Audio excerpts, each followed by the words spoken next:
अरे गोपाल, तू नई नई दुल्हन भी ले आया और हमें दुल्हन का मुंह भी नहीं दिखाया। हाँ हाँ, क्यों नहीं। मैं सब लोगों को अपनी नई दुल्हन का चेहरा दिखाऊंगा। जरा रुको, अभी बुलाता हूँ। अरे भाग्यवान, तुम कहाँ हो? देखो, तुमसे मिलने गांव की बूढ़ी माँ आई है। अरे वाह गोपाल, तेरी पत्नी तो बहुत सुंदर है रे। कहाँ से ले आया इतनी सुंदर पत्नी? अरे आप लोग भी ना कैसा मजाक कर रही हैं। अच्छा गोपाल बेटा, अब मैं चलती हूँ।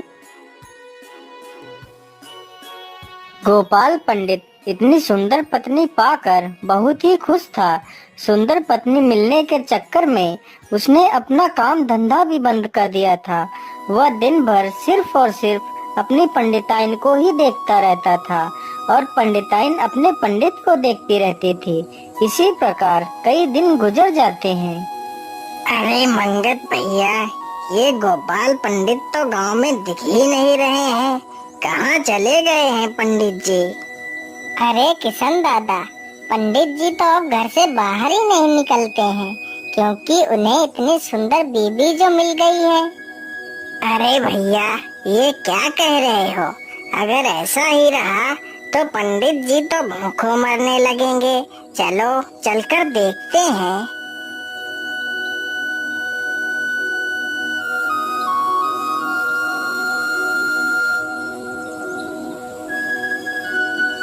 अरे बाप रे बाप, ये पंडित तो अपनी पंडिताइन को देखने के लिए अपनी पलक तक नहीं झपका रहा है।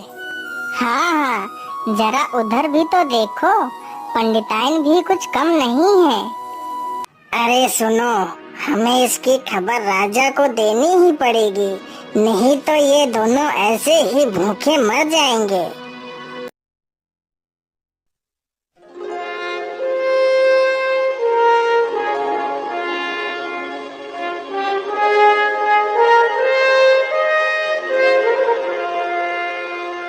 हाँ हाँ, यह तो बड़े ही चिंता का विषय है। मुझे एक राजा होने के नाते उन दोनों को बचाने के लिए कुछ न कुछ तो करना ही पड़ेगा। सैनिकों, गोपाल पंडित को आदर पूर्वक हमारे सामने पेश किया जाए।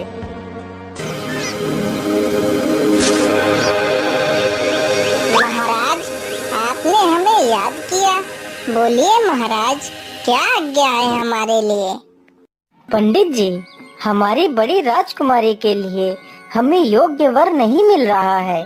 आप जाओ और हमारी पुत्री के लिए योग्य वर ढूंढ कर लाओ।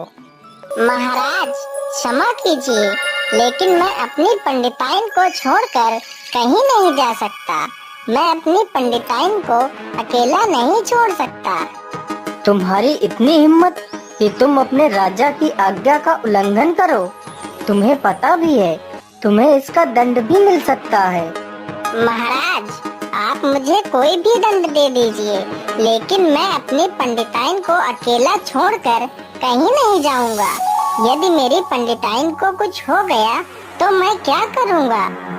पंडित जी, आप बिल्कुल भी चिंता मत करिए। आपकी पंडिताइन की सुरक्षा की जिम्मेदारी मेरी है। ठीक है महाराज, यदि आप मेरी पंडिताइन की सुरक्षा की जिम्मेदारी ले रहे हैं तो मैं आपकी पुत्री के लिए वर ढूंढने के लिए जा रहा हूँ। फिर पंडित वहाँ से चल देता है।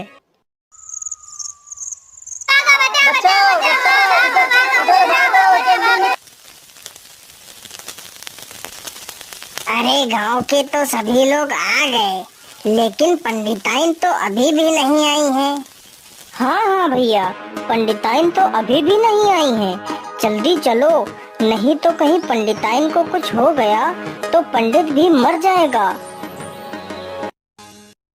अरे पंडिताइन, घर से बाहर आ जाओ, गांव में आग लग गई है।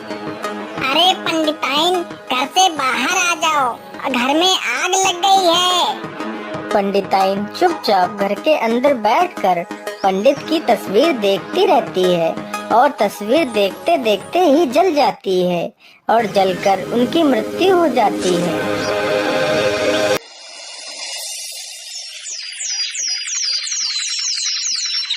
पता नहीं मेरी पंडिताइन कैसी होंगी। हे प्रभु, मेरी पंडिताइन को सुरक्षित रखना। और यह रास्ता भी खत्म होने का नाम ही नहीं ले रहा है। पंडित जैसे ही अपने गांव में पहुंचता है तो उसे पता चलता है कि पंडिताइन की आग से जलने के कारण मृत्यु हो गई है। यह सुनते ही उसकी आंखें फटी की फटी रह जाती हैं। हाय हाय, ये क्या हो गया मेरी पंडिताइन को। अब मैं तुम्हारे बिना कैसे रहूंगा। मैं भी तुम्हारे साथ मरना चाहता हूँ। मुझे भी मार डालो गांव वालों। मुझे भी नहीं जीना है मेरी पंडिताइन के बिना।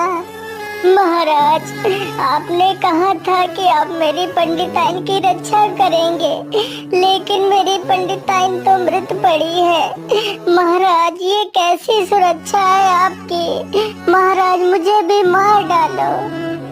अरे गोपाल जी, आप इतना दुखी मत होइए।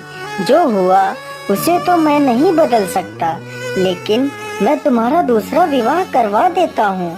तुम्हारा विवाह इससे भी ज्यादा सुंदर स्त्री से करवा दूंगा। नहीं नहीं महाराज, मुझे किसी से विवाह नहीं करना है। मुझे तो सिर्फ मेरी यही पंडिताइन चाहिए, नहीं तो मैं भी अपने प्राण त्याग दूंगा। हे भगवान, अब मैं क्या करूं? इसकी पंडिताइन कहाँ से लाऊं? अगर इसकी पंडिताइन नहीं मिली तो ये भी मर जाएगा। हे ईश्वर, तुम ही कोई रास्ता दिखाओ। अच्छा, ठीक है पंडित जी, मैं तुम्हारी इसी पंडिताइन को ठीक कर दूंगा। मुझे बस 1 सप्ताह की मोहलत दो। तब तक मैं तुम्हारी पंडिताइन को तेल के कुंड में रखवा देता हूँ। तुम इनकी देखभाल करो और मैं जा रहा हूँ। फिर राजा पंडिताइन को तेल के कुंड में रखवा देता है।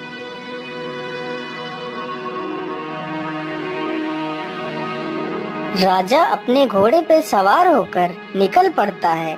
राजा चलते चलते एक गांव के पास से गुजरता है। माँ जी, उधर देखिए, वो आ गए। अरे बेटी, तुम इतना शोर क्यों मचा रही हो? कौन आ गया है? माँ जी, आपका बेटा आ गया है।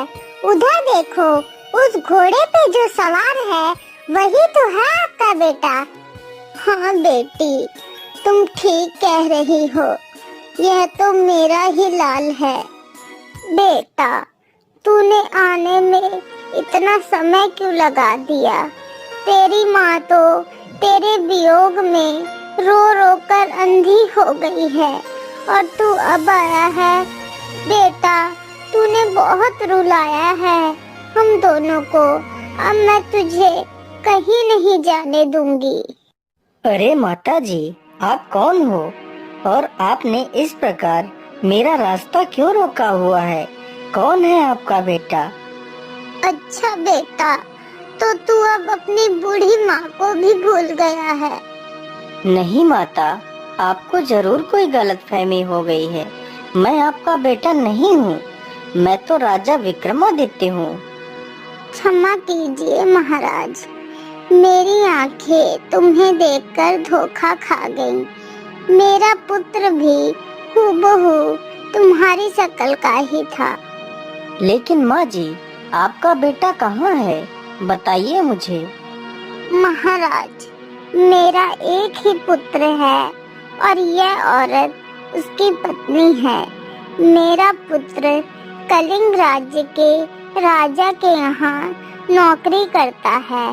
मेरे पुत्र को गए 12 वर्ष हो गए हैं, लेकिन वह अभी तक वापस नहीं आया है। मैं रो रो कर अंधी हो गई हूँ। रोज पुकारती हूँ अपने बेटे को, लेकिन वह नहीं आता महाराज। अब आप ही कोई मदद करो मेरी। माँ जी, आप बिल्कुल भी चिंता ना करिए। मैं आपसे वादा करता हूँ कि आपका बेटा मैं जल्द ही वापस ले आऊंगा। फिर राजा वहाँ से निकल पड़ता है। राजा चलते